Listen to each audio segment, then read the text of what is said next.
বন্ধু খারাপ কি ভাই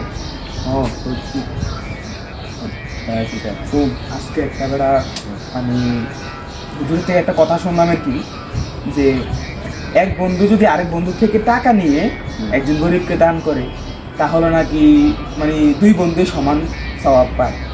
তো আমি ভাবলাম আজকে আমরা একটা করে ফেলি, চল। আচ্ছা কথা সত্যি চল আজকে আমরা একটা করি, তুই আমাকে দে, আমি দান করি। কত তুই তো আমাকে বিশ্বাস করস, কত দে তুই টাকা দে। সাইজ রোজার মাস কিন্তু তুই তো আমাকে বিশ্বাস করস তাই না? দে খাইলে মেয়ের ইচ্ছা দে ভাই দে।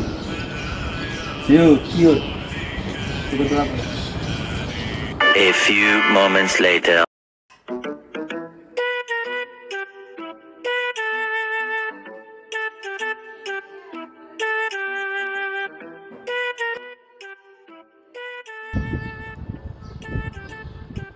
ওই কি ওই সোর বাটার সিটা রোজার মাসে এটি করনে লাগে টেনিস থাপড়া দেম আর নিচাইতে ধারো